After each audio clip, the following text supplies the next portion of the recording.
Understanding body language, improving ring safety for judges, stewards, and exhibitors. Karen Peak, West Wind Dog Training, www.westwinddogtraining.com. Disclaimer, all pictures and videos are of my personal dogs or found through Creative Commons searches. Introduction. I grew up in a dog family. I began training and working with dogs formally when I was 12. My background is in junior showmanship, agility, obedience, rally. I show both AKC and UKC. I steward for UKC shows from smaller ones all the way up to the premier. I have been a dog trainer and behavioral consultant in business since 2000, and I have a dog bite reduction program called the Safe Kids, Safe Dogs Project. Listen to your dog's whispers so he doesn't have to shout. Chirag Patel. Most of us do not respond until the dog is giving shouting body language. Let's look at some of the things we want to consider long before the dog shouts. We are going to look for a tongue flick or lip lick, the whites of the eyes showing, side glance, yawning when not tired or bored, panting when not hot. Look at the tongue. Is it tucked behind the teeth or barely over the lower incisors? This is a stress pant. A cooling down pant has the tongue all the way out of the mouth and spread wide. The dog is acting silly or disobedient. The dog is refusing food. The paws may be sweaty. There may be excessive drooling. He may be averting gaze, blinking or squinting. Hypervigilance. Think of a cheerleader in a slasher movie looking all over the place in a panic. Trying to look smaller or cowering. Tucking the tail tight underneath, or the tail is low and wagging quickly. The dog is moving away. He might go to growling, snapping, charging, and lunging. Some stress is needed for learning. However, too much stress has a negative impact. If you want to read this a little bit more in depth, pause and take a look. I'm going to go through it quickly. This is the Canine Learning Stressometer. A little bit of stress is necessary for learning, but where do we draw the line?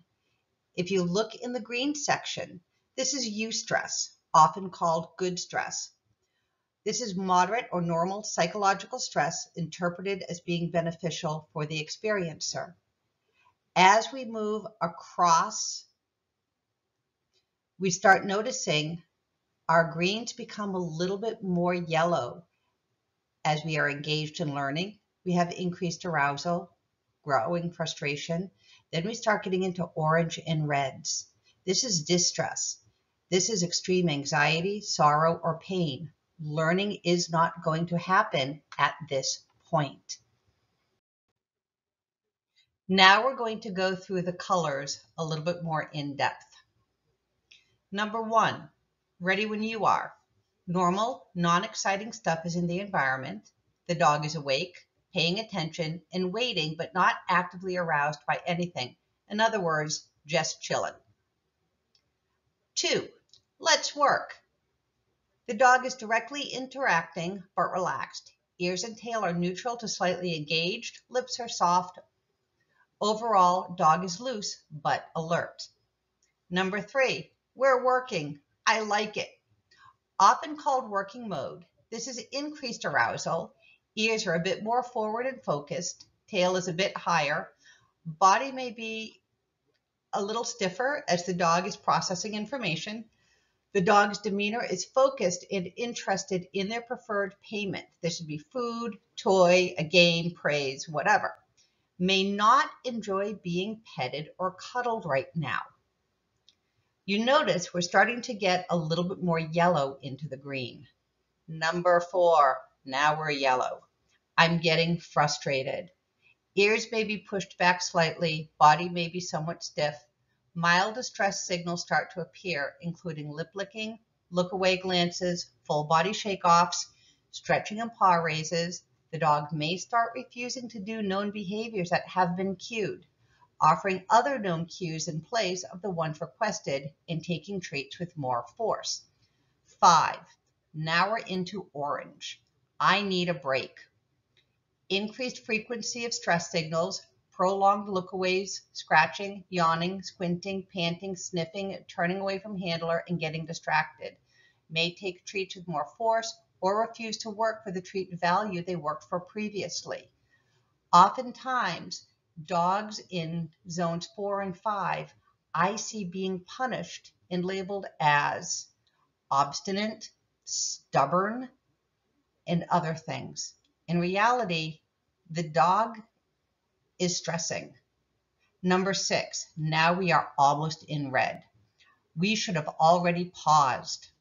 Everything in level 5, plus possibly becoming unresponsive to cues, snatching or refusing treats, vocalizing, exhibiting bursts of fidgety and fretful behavior, and redirecting frustration towards the handler by grabbing body or clothing as if to play tug. Now we are into the red zone. Number 7, abort, abort. Everything in level 6 plus may see increased panting, drooling, sweaty paws, may see defensive behaviors when pressed to continue to work, such as growling and snapping, may see a shutdown in the behavior with the dog disengaging completely and refusing to work at all.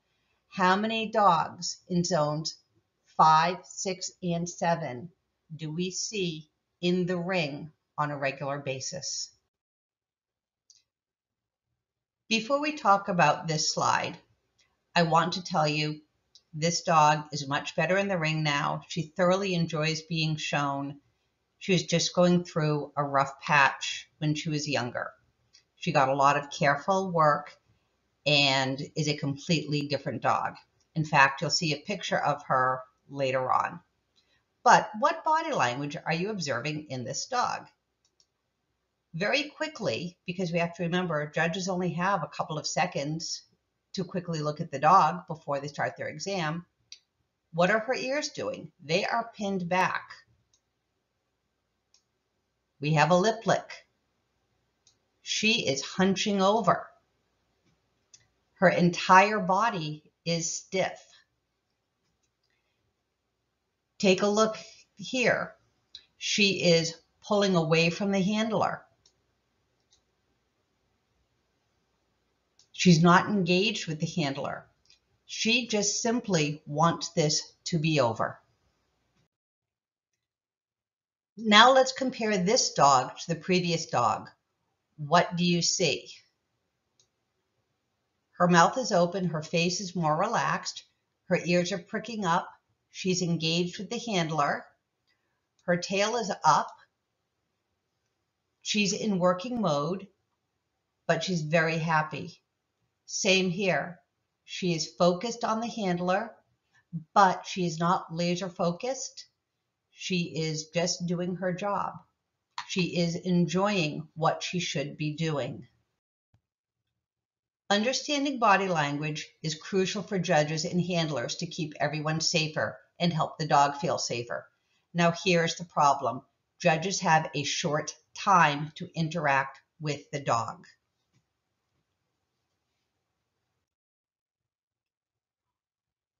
What can you do to make the whole dog show experience safer?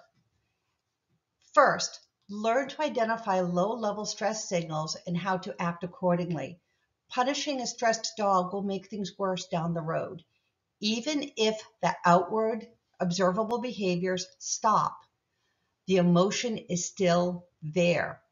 You are just masking what's going on. If you are told to give a dog a long break from shows, do it. I have helped rehabilitate multiple show dogs, and the most successful ones got a break and careful work. Unfortunately, it's not uncommon for me to give instructions to a handler and then 2 weeks later see the dog at a dog show. That's not fair to the dog. Ask a trainer to help create a protocol for helping the dog get back into the ring, then follow it. If your dog is showing significant stress signals in the ring, do the safe thing and tell the judge you are going to remove your dog. Better this than ending up with a nipped judge and the repercussions. Handlers and owners, be proactive. Learn the science behind dog training and how to make learning to be a show dog lower stress and enjoyable. Make sure careful socializing is done when the pup is younger. Do not flood a puppy with stimuli. This can create fearful adolescents and adults. Flooding is being exposed to a high level of the stimuli with the hopes the target will learn to deal with it. This can cause more harm than good. Work carefully and positively to develop the confidence and behaviors needed in the show dog. If the dog is seeking comfort, give it to the dog, and never punish a scared dog. Remember, these dogs are not being defiant or obstinate or anything. They are simply communicating to you they are stressed. Practice general ring safety. No matter how well trained you think your dog is, you still owe it to the judge and all in the ring to manage your dog in a manner safer for everyone. A few things that will increase safety are not allowing your dog to run up behind other dogs. This can be startling for some dogs, and the assumption that dogs in the ring need to tolerate this is wrong. I have seen dogs run up behind other dogs and give a quick growl, therefore flustering or even causing a bigger response in the dog ahead of him. You could ruin not only your show dog, but negatively affect the dogs in the ring. Keep at least 6 feet distance between your dog, you, and others in the ring, even if your dog appears calm. If your dog is grumbling and stressed, increase the distance between your dog and the others.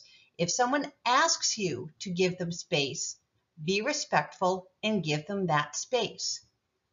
Do not force a stressed dog to stay in the ring.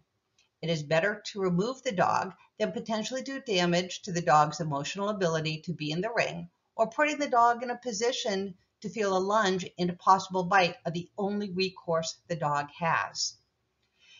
Keeping dogs clear of ring gates as dogs are exiting. This is a choke point and forces dogs into each other's faces.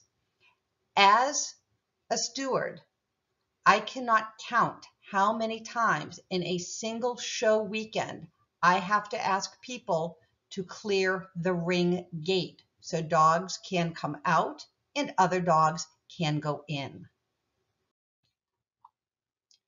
Handlers, ensure you control and handle your dog in a manner that is safer for the judge, even if you assume your dog is fine. The way you stack your dog when the judge is looking at your dog in the lineup should not be the same as what you do when the judge is physically examining your dog. If you look at this first picture, this dog is in the lineup. The judge will be walking up and down, getting a first impression of the dogs presented to him. When the dog is being physically examined, you should control the head. This hand is looped into the collar. This hand is supporting the jaw. Now, this dog is retired. She was a very stable junior handler dog. She also enjoyed being in the ring. But even though she loved being in the ring, she still was properly controlled. We have to remember, these are still dogs. They are not programmed robots. Before I start, I chose this picture because it was very interesting. I'm not sure what country it's from, but yes, they were holding some form of dog show in a shopping mall.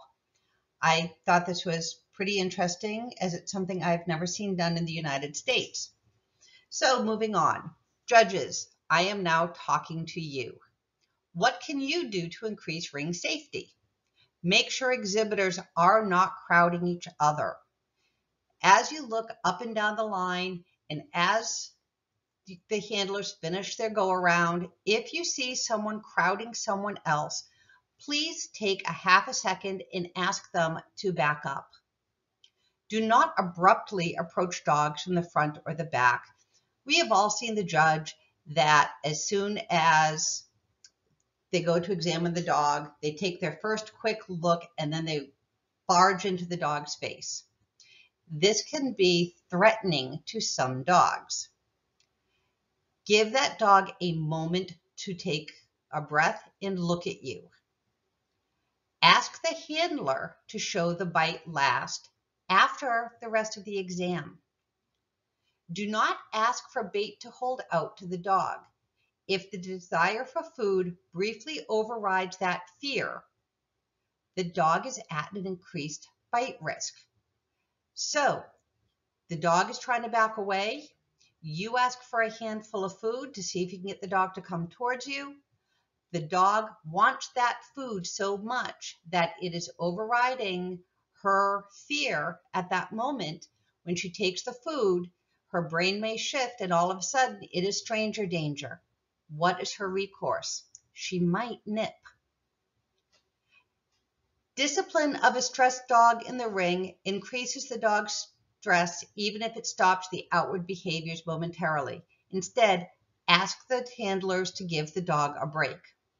Then give the handler the choice to remove a stressed dog before the dog worsens. Again, we all know people want their dogs to be shown and to be gone over. However, we do not want to do things that could ruin the dog for future shows or end up with you, the judge, or the handler being injured as the dog panics. Now, as someone who has stewarded for many years in the United Kennel Club for all sizes of shows, this is my realm. Stewards, what can you do to increase overall ring safety? First, I'm going to bounce down here to this. Ask judges what they would like you to do to keep the ring safer for all. Judges, let your steward know what they would like you to do. A couple things I do as a steward to help keep the ring safer is, though the ring is the judge's realm, I always try to keep the ring entry clear and ask people to allow others in and out. When we have dogs trying to come out of the ring and they are being blocked by other handlers with their dogs waiting to go into the ring, this is forcing dogs into each other's spaces. These dogs are already at some level of arousal because they are at a dog show, and we don't want dogs to be forced into each other's spaces. If someone is ringside, allowing their dog to growl, hard stare, bark, or bounce, even in a playful manner, into the ring gate, please ask them to move their dog away. This is not fair to the dogs in the ring, who again are already experiencing some level of arousal or stress. Remember, no matter how long you have been in the world of dogs, no matter how long you have been showing, no matter how long you have been judging, no matter how many dogs you have titled, there is always more to learn. Ring safety is the responsibility of all. It begins with the breeder, genetics, and the early work done before the puppy is placed, or the early work done if the breeder is keeping the puppy. Then, who is working the dog for future showing? Next is the person in the ring with the dog. Finally, the people running the ring and what they allow to happen in and around the ring. If you want a safer and happier dog in the ring, we must all work for it. I am going to end by saying this is the same dog that you saw earlier in the stressed body language pictures. She is much happier in the ring. She actually enjoys showing now. It was the case of giving her the time she needed and helping her through her fears. If you would like a formal presentation on dog body language done for your dog club or as part of judges education and you are in my region, I will happily schedule an in-person talk. If you are not in my area, I can schedule one online. Thank you. Karen Peak, West Wind Dog Training, www.westwinddogtraining.com.